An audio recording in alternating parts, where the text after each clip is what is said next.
Selamat pagi teman-teman, kita bertemu lagi ya dalam video pembelajaran online masih tentang developing high impact leadership skills. Ya, jadi dalam video sebelumnya Anda sudah bicara mengenai bagaimana setting goals. Itu kunci itu Mas, itu the first step. Jadi jangan sampai Anda sebagai seorang team leaders tidak pernah tahu ukuran yang terukur, target yang terukur dari tim Anda itu disaster, itu malah petaka. Jadi tolong terjemahkan target-target kinerja itu secara terukur. Jangan hanya bahasanya mari kita menjadi karyawan yang lebih baik. Mari kita membuat kinerja tim kita menjadi lebih optimal. Itu titik meaningless Mas. Ya, useless. Lebih optimal, lebih baik itu apa ukurannya? Ya useless. Anda jauh lebih meaningful ya tadi. Dalam 1 tahun kita harus growth 30%. Atau dalam akhir tahun kita harus bisa menekan employee turnover menjadi hanya 1%. Ya. Atau kita going to zero defect. Itu terukur Mas, ya. Meaningful, ya, terukur dan bisa dilihat akuntabilitasnya, ya. Jadi tolong Anda betul-betul susun itu 5 goals atau 7 samurai lah. Kalau Anda mau bagus ya, kayak Toyota itu punya KPI namanya 7 saja Mas, 7 samurai. 7 samurai, jadi dikasih slogan itu menarik, ya. Jadi tolong itu terjemahkan Mas bersama tim Anda. Nah, di dalam slide berikut ini, di slide 12 ya, saya tampilkan salah satu pembahasan mengenai pentingnya bagaimana menentukan sasaran atau kinerja ya.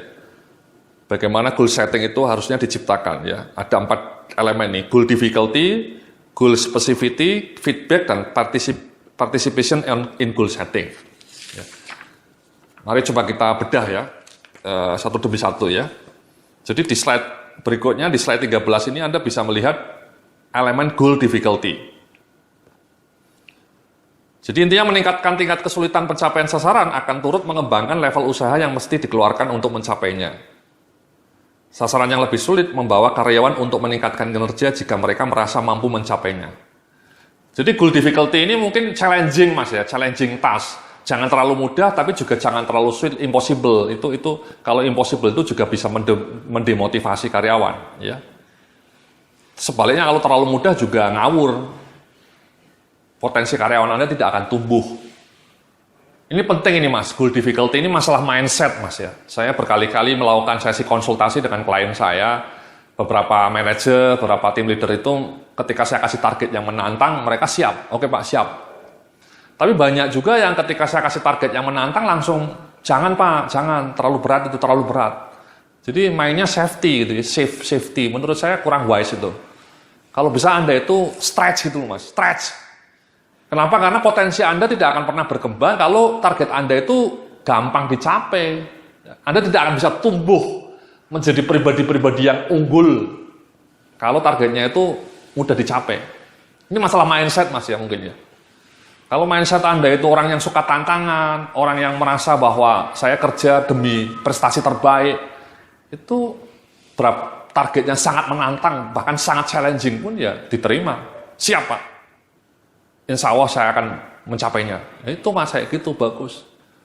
Saya kalau meeting dengan klien saya itu, saya kasih target segini ya, mau nggak? Siap Pak. Tapi beberapa orang sebagian, aduh jangan Pak, itu. Jadi kalau bisa challenging Mas ya, challenging. Jangan gantungan cita-citamu setinggi langit Mas ya, jangan setinggi plafon. Ya. Jadi ini masalah mindset mungkin ya.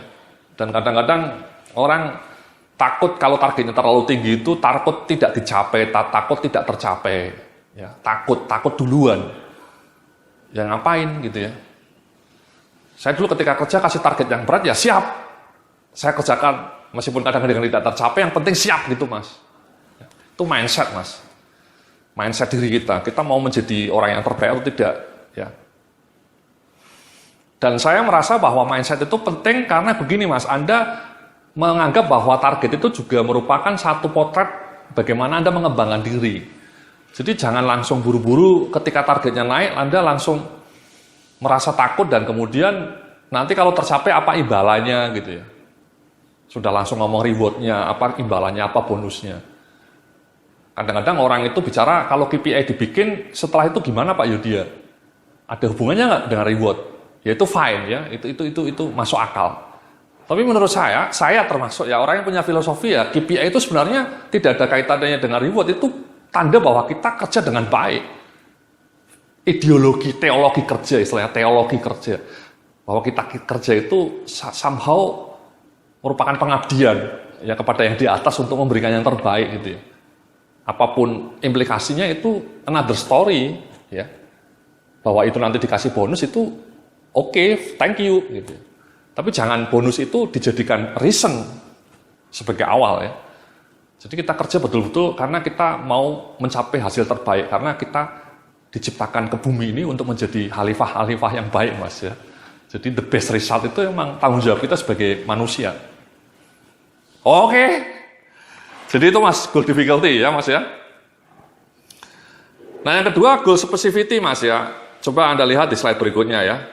Semakin spesifik sasaran yang diberikan, semakin baik. Sebab hal ini akan mendorong anggota tim untuk meraihnya dengan lebih baik.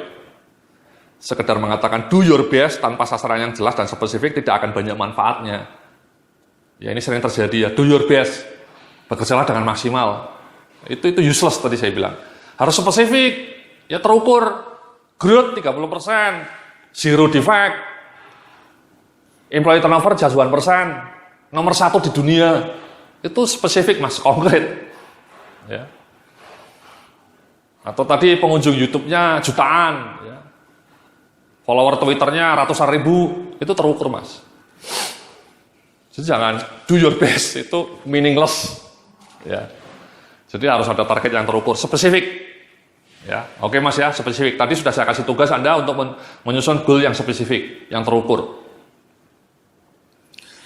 Kemudian di slide berikutnya adalah feedback ini Mas. Anda sebagai atasan juga harus memberikan feedback ya. Memberikan feedback yang tepat akan dapat memberikan pengaruh positif bagi kinerja anggota tim. Ya. Feedback secara reguler membuat anggota tim tetap dapat berada pada jalur pencapaian target. Feedback secara reguler juga mendorong mereka untuk bekerja lebih keras dalam mencapai sasaran. Jadi feedback, kalau bisa tiap minggu lah weekly meeting atau monthly meeting. Dan kalau monthly meeting yang di display itu KPI Mas. Banyak orang mengatakan bagaimana sih Mas supaya penerapan KPI ini berjalan dengan baik. Ya simple Mas. Diharuskan kalau meeting bulanan itu yang di display KPI-nya. Pertama-tama 5 menit pertama, 10 menit pertama di display KPI-nya Mas. Kalau perlu displaynya itu pakai televisi itu Mas, LCD real time. Itu lebih bagus. Dan kemudian semua orang bisa mengakses lewat smartphone-nya, itu keren lagi. Nah, dalam monthly meeting itu kita ngasih feedback lah. Dan feedback-nya kalau bisa positif ya, lebih banyak positif ya. Dalam video topik sebelumnya saya bicara mengenai positif revolution ya. Bagaimana ketika kita memberikan feedback itu fokus pada yang sudah baik. Ya, yang kurang oke lah kita kasih masukan, tapi bilangnya area pengembangan gitu ya. Jangan dikritik. Jangan terlalu banyak fokus pada negatif. Ya, jadi kita fokusnya pada apa yang sudah baik. Jadi feedback Mas. Again ini tolong jadikan tradisi bahwa KPI direview tiap bulan dalam bentuk feedback seperti ini. Nah, Anda melakukan nggak selama ini Anda sebagai leader? Ya, kalau Anda sebagai leader ya tolong tadi 7 samurai Anda itu dipasang di ruang meeting, 7 samurai Anda dipasang di ruang meeting, terukur. Kemudian tiap bulan dilacak 7 samurai tadi, 7 KPI tadi ya Mas ya, 7 KPI. Anda tentukan tuh 7 KPI-nya. Ya. Kalau Anda bingung menetapkan KPI, Anda bisa datang ke website saya ya, www.ilmumanagement.sdm.com. Anda bisa dapat katalog ribuan KPI itu untuk semua fungsi Mas, dari marketing, IT, keuangan, GA, legal, sampai produksi, semuanya Mas. Dan untuk 20 jenis industri, dari industri asuransi, manufacturing, consumer good, banking, rumah sakit, dan seterusnya itu ada itu Mas. Di www.ilmumanagement.sdm.com. Ya, Anda bisa lihat tuh, daftar KPI, sampai ribuan KPI. Anda bisa adopsi. Dan kemudian setelah Anda adopsi, kamu pasang targetnya, KPI-nya, dan kemudian di feedback tiap bulan Mas. Jangan cuma dibiarkan. Jadi itu peran Anda Mas, peran Anda sebagai leader harus mentoring, harus coaching, review bulanan, wajib itu. Dan KPI-nya dijadikan satu anchor, satu jangkar, 7 samurai-nya tadi. Ya. Nah kemudian yang berikutnya adalah participation in goal setting ya. Karyawan akan yang berpartisipasi dalam proses, ya di slide berikutnya ini bisa Anda lihat ya, di slide nomor 16. Participation in goal setting. Karyawan yang berpartisipasi dalam proses biasanya akan menentukan sasaran yang lebih tinggi dibanding dengan jika sasarannya telah ditentukan dan mereka tinggal menerimanya. Hal ini juga mendorong kepercayaan mereka bahwa sasaran tersebut dapat dicapai, serta memotivasi mereka untuk mencapainya. Jadi ada partisipatif, Mas ya, ada negosiasi lah. Again, ini negosiasinya harus pas juga. Kadang-kadang karyawan itu juga tadi mintanya yang mudah-mudah, Mas. Anda sebagai atasan ya harus ngasih challenge gitu ya. Cara menetapkan target yang pas itu ada 3 Mas caranya. Yang pertama, baseline, data kinerja 3 tahun terakhir. Data kinerja 3 tahun terakhir dilacak. Kalau tumbuhnya tiap tahun 10%, 10%, ya mungkin target kita tahun ini 15% lah. Ya, jadi tren 3 tahun terakhir. Sumber kedua adalah target dari pesaing-pesaing Anda. Di perusahaan lain, employee turnover-nya berapa sih di industri yang sama? Misalnya mereka bisa 1%, kenapa Anda tidak? Tapi kalau misalnya mereka juga rata-rata 50% atau 10%, ya Anda mungkin targetnya jangan 1%, mungkin 9% gitu ya. Sama dengan, paling tidak sedikit di bawah kompetitor Anda. Atau kalau kompetitor Anda bisnisnya tumbuh 20%, ya Anda targetnya 30% tadi. Ya, itu sumber kedua. Yang sumber ketiga adalah ya memang ini Mas ya, permintaan dari bisnis organisasinya, dari top management, dari pemegang saham. Biasanya pemegang saham juga punya target-target yang global. Nah, Anda harus menerjemahkan target departemen Anda sesuai dengan target global tadi. Ya. Jadi itu Mas ya, partisipasi dalam goal setting. Ya. Oke, jadi itu 4 elemen Mas untuk menetapkan sasaran ya. Goal difficulty-nya pas, challenging, spesifik, kasih feedback. Ya. Jangan cuman tadi ya, dibiarkan ya, harus kasih feedback, rutin. Kemudian dikasih partisipasi dalam goal setting. Ya. Jadi terukur Mas.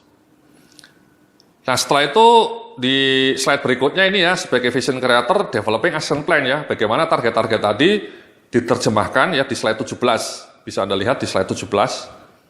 Ditampilkan, saya tampilkan ini, slide 17, developing action plan. Ya. Action plan merupakan serangkaian tindakan untuk meraih target kinerja. Action plan harus konkret dan merangkum rangkaian program yang terukur dan jelas waktunya. Action plan juga menentukan prioritas tindakan yang harus dilakukan.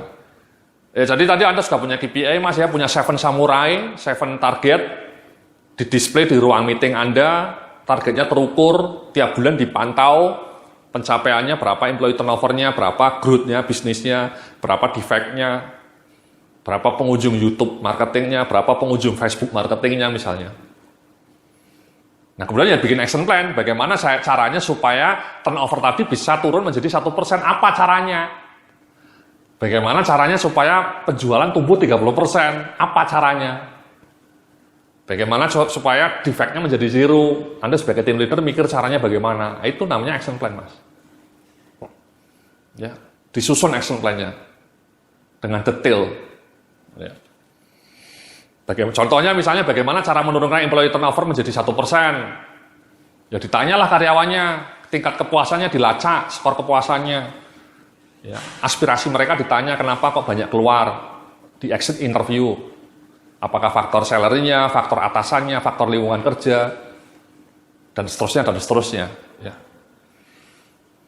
Setelah ketemu masukannya ya Anda bikin program ya, untuk mengadres masukan-masukan itu. Ya, supaya karyawannya lebih termotivasi. Mungkin ada program umroh bersama misalnya gitu ya Mas ya, untuk mengurangi employee turnover, ada umroh bersama. Duitnya dari mana Mas Yudi ya? Dari Hong Kong. Ya sisihkanlah laba perusahaan Anda. Tapi kalaupun itu mahal ya yang simple Mas ya. Misalnya kemana ya, ke puncak bersama-sama, atau ke Bali, atau ke Bandung. Atau ada selalu makan siang gratis seminggu sekali gitu ya. Dikasih itu kan tidak mahal. Seperti di Google itu ya, kafenya besar gitu ya, dan gratis. Jadi action plan Mas, intinya Anda menyusun action plan, dan itulah yang harus dikasih feedback tadi. Ya, kan Anda tadi meeting bulanan Mas ya. Meeting bulanan itu ya selain KPI-nya dilihat, result-nya pertama kita lihat kenapa trennya naik 2%, employee turnover-nya kok malah melesat ke 7%, ke 9%. Dibikin grafik, kan itu trennya kelihatan Mas. Berarti action plan-nya mungkin belum dikerjakan. Action plan-nya kemudian dilacak. Sudah dibikin Pak, tapi belum dieksekusi. Nah, itu kan sama juga bohong. Ya. Jadi eksekusi, action plan dieksekusi. Dan kemudian dimonitoring, dievaluasi, ya. Di slide berikutnya ini, di slide 18, monitoring action plan.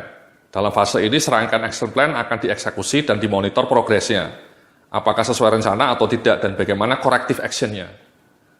Ya, itulah gunanya meeting bulanan, Mas. Kalau Anda meetingnya hanya akhir tahun atau hanya akhir semester, ketika HRD minta KPI gitu ya, ya sudah terlambat. Corrective action-nya sudah terlambat, Mas.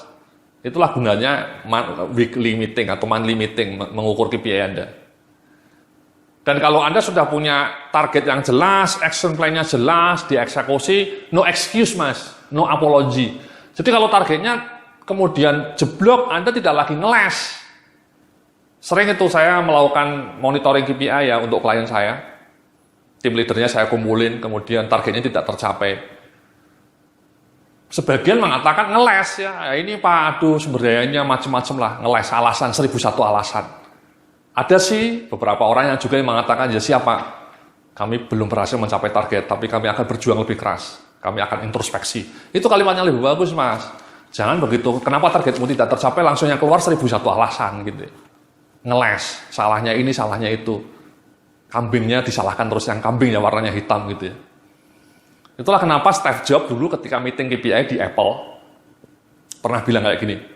Ya dia selalu ngumpulin VP-nya, itu VP sama GM-nya dikumpulin. Nah dia pernah mengatakan kalau KPI Anda tidak tercapai jangan pernah ngasih excuse. No excuse, jangan ngeles. Kenapa kata Steve Jobs? Karena hanya office boy yang masih layak untuk ngeles. Hanya office boy yang kalau KPI-nya tidak tercapai bisa ngasih alasan. Nah kalian semua bukan office boy. Kalian semua VP, senior manager. Jadi kalau targetnya tidak tercapai, jangan ngasih alasan. Kalau Anda masih ngalasan, berarti Anda sebaiknya jadi office boy. Jangan jadi manager, Mas. Jangan jadi supervisor. Jadilah office boy. Oke?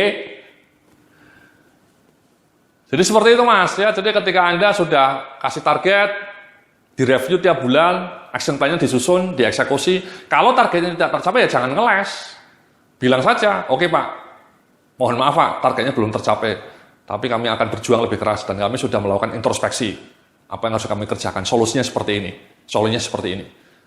Itu seperti Toyota sama Mas, kalau mereka rapat KPI, targetnya tidak tercapai, bukan 1001 alasan yang muncul di ruang meeting, tapi langsung corrective action plan-nya.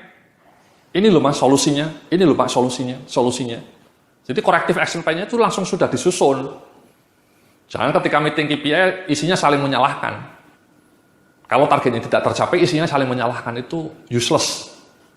Kalau target Anda tidak tercapai, tim Anda tidak tercapai, ya langsung anggota tim Anda dilatih untuk ngasih solusi, corrective action plan-nya seperti apa. Anda sebagai tim leader harus mendidik seperti itu. Anda sendiri juga harus seperti itu ketika bertanggung jawab ke atasan Anda yang lebih tinggi ya. Ketika atasan Anda minta target Anda tidak tercapai, ya Anda jangan ngeles. Anda ngasih solusi. Jadi seperti itu Mas ya, itu langkah yang menjadi leader sebagai vision creator. Ya, mulai dari goal setting yang ditetapkan, harus spesifik, harus challenging, harus meaningful, heroic, ya, menjadi nomor 1 di dunia kayak Samsung tadi, heroic. Kemudian dipantau, dibikin action plan-nya, kemudian dipantau. Dan kemudian bikin corrective action plan, dipantau terus, dipantau. Ya. Jangan dibiarkan. Ya, dengan cara seperti itu kinerja tim Anda bisa menjadi lebih sumringah, lebih top markotop, jos markot jos. Oke, terima kasih. Kita ketemu lagi dalam video berikutnya. Selamat pagi.